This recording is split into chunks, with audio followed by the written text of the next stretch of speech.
A whole lot of my peoples. I'm back with another video. It's been a while since I posted one on YouTube, so I want to try to grasp the information and the knowledge that I've been obtaining from the book, The Power of Now.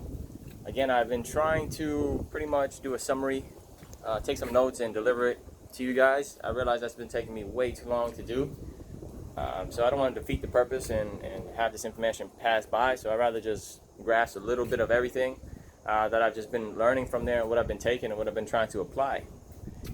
So if you follow me on Instagram, you notice I've been saying you are not your thoughts. I'll try to touch as much into it as I possibly can without trying to obviously reference the book and a couple of quotes that make it make more sense.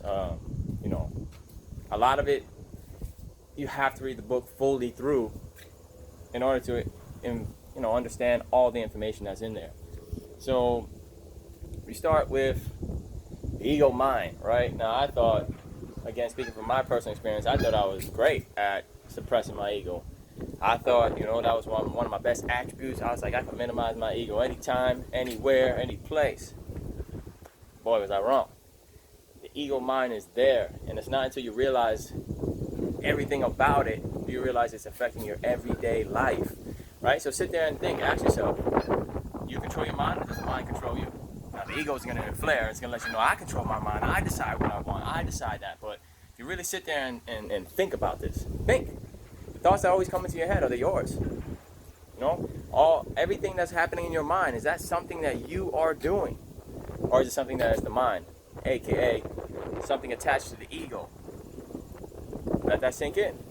Again, I wish I had more quotes and more references to tell you about this in this book, but it's deep. So the more you realize that it's not you that's controlling your mind, most of us, right? And now the point is not to bash the mind, because the mind is a very powerful, useful tool. But when you're using it, it's very destructive and will break you down when it's using you. Hence diseases can come about, dis-ease, right? Hence depression, anxiety, anger, the rage. That's not you. That's just your ego inflating, understanding that your ego needs to do this, needs to perpetuate. It needs to bring your past into your present, and needs you to dwell and understand, like, hey, in the future I need to blah blah blah, I need to do this, da da da. It's just to keep it alive. The ego fears death, right? So when you hear all these societies, or this religious, or these Buddhists, or these enlightened people talk about they don't fear death, it's because they obliterated their ego. And understanding, once you get past of killing your ego, there's nothing to fear about death. You're at peace. You will never die.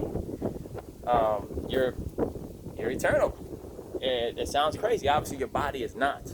But the thing that's inside you, the connection that is you, your true self, that will never die. It's infinite energy. It's infinite, right? So I've been learning that. I've been trying my best to apply that.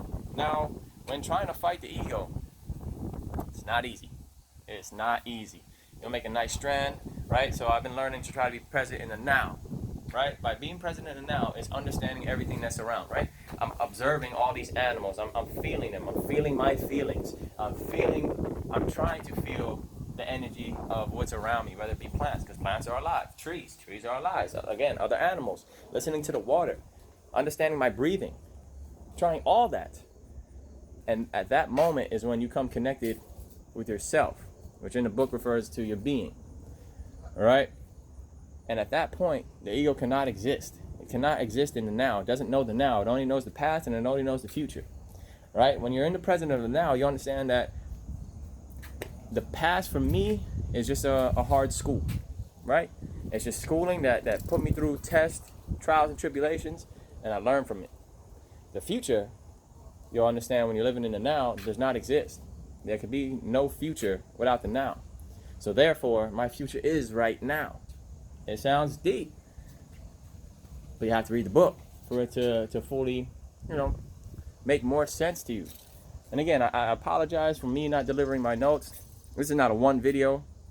Even if this becomes a long video and I just keep talking, this is a video that will be part 8, 9, maybe 10 of it. It might be just more justice to just, pick up the book. But for the people that don't have the time to pick up the book at the moment, I will try to keep delivering these messages so you guys can understand. So living in the now, right? So what does that mean? That means just be present. Again, when trying to meditate, understanding your breathing, understand everything. Russell Brand has been putting out more videos, right? And that's why if you, again, follow me on Instagram, you'll be noticing that I've been saying that I would like to think I'm a trendsetter, right? I would like to think because I'm doing these videos, now I'm seeing them everywhere, right? Now I'm seeing this guy who's an actor, right? Or whatever he may be doing right now, trying to talk about depression and trying to talk about your feelings and trying to mask them. But that's my ego speaking, right? That's my ego saying, Nick, look what you're doing. No. At the end of the day, it's just learning to rip back layers of the negativity and understanding that once I live in the now, you'll understand all the positivity that's around you. The negativity is being created by your ego. Again, it dwells and it feeds off this. And the more you understand this and the more you obtain this knowledge, the more you understand is what the hell am I being angry for? What is there to be angry about? It's beautiful. Now, again, you can look at all the news and all this stuff, but there's no better time to be alive than right now. And I used to hear that quote and be like, crazy, man. Look at all the suicide. Look at all the bombing, the killing. Look what we're doing to this. Look what's happening over there. But at the end of the day, that's all the propaganda and the fear. I need to keep your ego alive. I need to keep this going because if your ego controls you, it's very easy to just go around life being angry. And I could, keep you on a leash or keep you to do things that you're not even supposed to be doing, your potential, right? So as I'm reading a new book, which is about Tesla, just to sidetrack, it's like Tesla's growing deadly ill. Now, obviously, he contracted some disease, malaria, and something else, but he was realizing he was growing very deeply ill because his father would not allow him to be what he knew and what he desired to be. And instead, he was forcing him into being within the church that his father was associated with. And that's not to bash that, but that's just to go and show, like, you need to do what it is that you feel inside and what you feel like you're supposed to be doing. And this man was growing deadly ill. He's on his deathbed, and he asked his father, like, yo, maybe if I just become an engineer, it would be better. His father was like, you know what, son, I'm going to put you in the best school, and we're going to go there. And guess what? He took off, and he exploded, and he gained, obviously with a little herb, which I thought that was very interesting, but I won't go into that topic about diet. But I just thought it was interesting, now that he's being what he wants to be, now all of a sudden, his health is going back, and Tesla's an interesting character. And before I get off that, just to think that man didn't reach his full potential because of the cap and the disapproval that his father put on him. That shit is deep. But anyway, getting back to this. So the power of now, right? So whenever you're having moments of just being down, angry, try to sit there. All right, give yourself a 5-minute break, because I don't care what nobody says. No matter how busy you are, you have to give time for yourself. You have to make time for yourself, point blank. Right?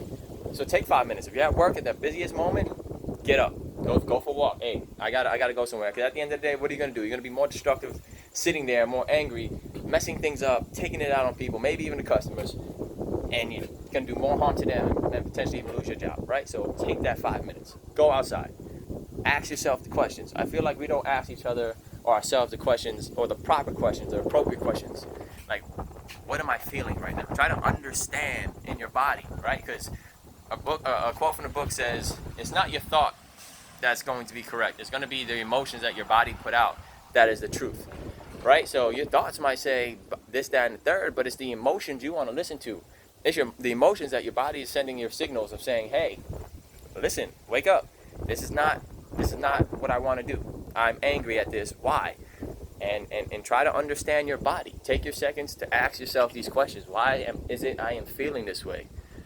Why am I, even when you're happy, like what is it? What is bringing me to happiness? So you can understand what makes your being and your soul happy, and you follow that, and you continue to grow on that, and you continue to learn yourself more and more. The more you do this, you'll feel.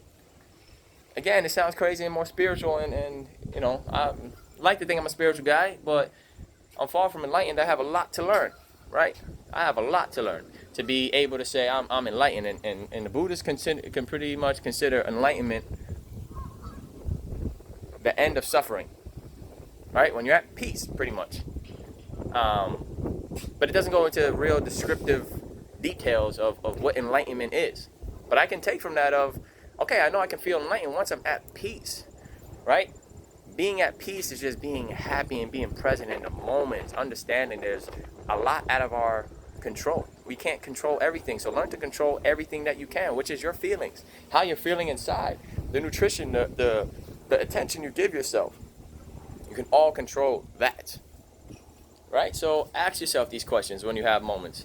Why am I feeling this way? Why are these thoughts here? You know, why am I still dwelling in the past? And sometimes you're going to get an answer that you probably won't like, but you have to face it. You have to face it and understand that, one, the past is nothing I can do about it. It's over with. I can't get these 10 minutes back so far into this video, right? I can't dwell in that, right? I can't dwell in 2 months ago when I had a better job, when I had more this, and when I was in school and I was able to, none of that. I can't dwell in it because it would just drive yourself crazy. And when it comes to the future, now what I mean by not focusing so much on the future is understanding that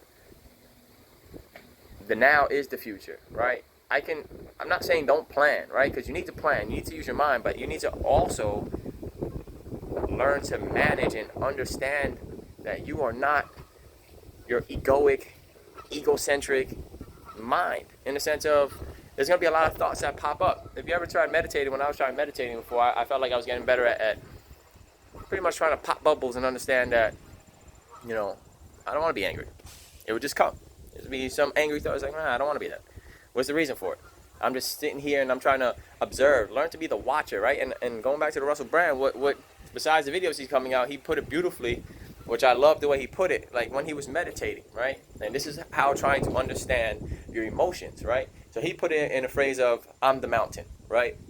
And over time, gods and goddesses come, right? Meaning, what he explained as God and goddesses were anger, love, hate, you know, all these type of emotions. So he expressed them as gods and goddesses, and now they come to the mountain to visit. But understand that I'm just watching them. That doesn't mean I am them. Doesn't mean because anger comes into me doesn't mean I am anger. I can choose whether I want to, you know, entertain that thought or entertain that feeling. If we all really dig deep down inside, and the more we understand this, the more we learn about this, it's like we're choosing the negativity. We're choosing to be depressed. Now it sounds crazy, like, Nick, I lost family members, I lost this. How are you gonna tell me that I'm choosing that? And by all means, it's very painful. It's very hurtful. I lost somebody close to me as well. And I want to try to put this in a way where it's not disrespectful or rude to somebody, but at the end of the day, you gotta learn the law of impermanence. Right? The law of impermanence pretty much states that everything will come to an end, right? Jim Rohn, right? When we talk about taking risk, Jim Rohn put something so beautiful, and again, I know this video is going all over the place, but hey, maybe this is what it needs to be. Jim Rohn says, people that don't want to take risks, it's too risky to jump into stocks. It's too risky to jump into real estate. It's too risky to leave my job and go to another job. But we're not understanding the biggest risk of all is life. Why? Because at the end of life, nobody makes it out alive. So how's that for taking risks? All right? So think about this. You have to just feed your mind and grow, right? Hey, but feed your being, feed you inside first. Learn to control your mind, because when you control your mind, that's when all the genius happens. That's when you can manifest any and everything that you want, no questions asked. That's when you are controlling your mind and using your mind as a brilliant tool that it is, and probably the only thing that separates us from these other species out here. We have these options, we have this choose. Now is duality. The ego is the duality part, you know? And the more you study the ego, the more you realize, the more you read, the more you sit there and observe, you realize this ego, this thing's been controlling me for so long. And that's why I had to say, boy, was I wrong when it came to minimizing my ego. Wrong. But I'm learning to grow on this. I'm learning to control me. So by my happiness, I want peace. I want peace. When I'm at peace, that's when everything will become still, and that's when everything can be observed, and you'll understand, and you can grasp the energy from everything that's around you. Understand that everything's living, and you'll have just a different perspective on life. It might be way nicer to people. You know, it might be way nicer to nature, understanding that we need everything that's around us. You know, the other day I had a bee following me right? I like to think it was my magnetic force, but at the end of the day, bro, get away from me. I'm trying to read. You know, I'm trying to enjoy myself. I don't want your potential stinger to come out and sting me. You know, I never get stung, and I'm trying to keep it that way. Point is, I'll live, but I also let that bee live, because I had a very nice chance to smash that thing, but I also had a nice chance to miss that as well. But I digress. But the point is, like, I'm just trying to have another understanding and full comprehension of, I need the bees. I need everything. Although it makes me uncomfortable, I probably make the bee uncomfortable, and I don't even know. Like, maybe there was a beehive that was around that I was just sitting around, and it's like, yo, bro, I don't want you to threaten my beehive, so therefore I have to be around, you know, be the soldier that I am to make sure my home is safe. I can't blame that. I do the same thing.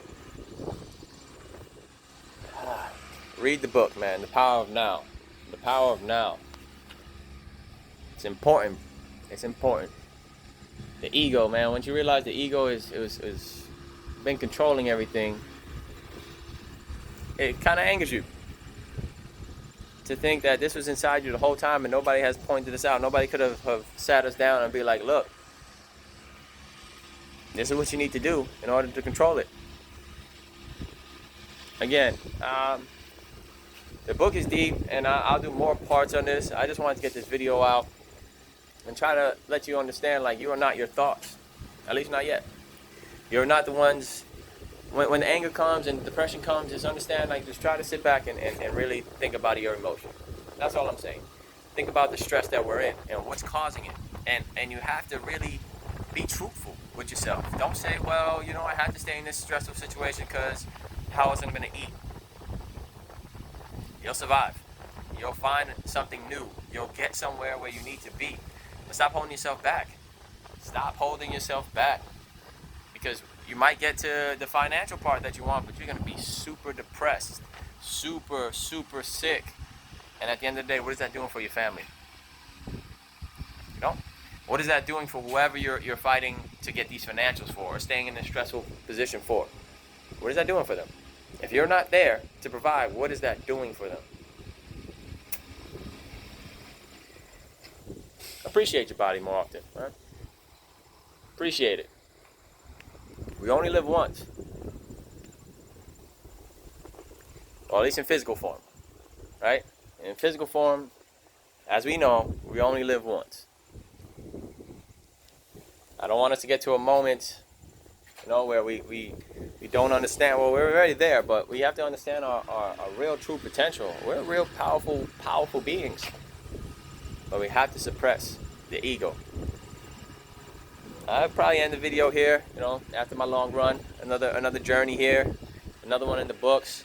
Oh, I also did float therapy for anybody who has thoughts that just roam nonstop or is a fan of meditation. I recommend the sleep deprivation tank, the float therapy. It is amazing. It had me feeling super light, super weight lifted off my shoulder, and that carried on for another day and a half, and probably more if I didn't allow my ego to creep back in with something stupid.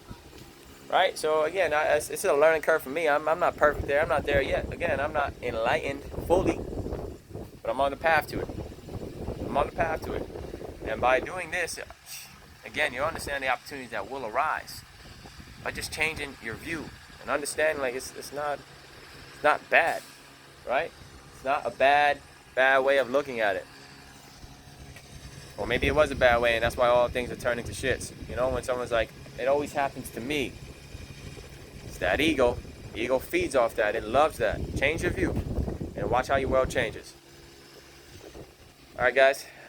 I think I talked enough today. I will definitely be doing more and more videos.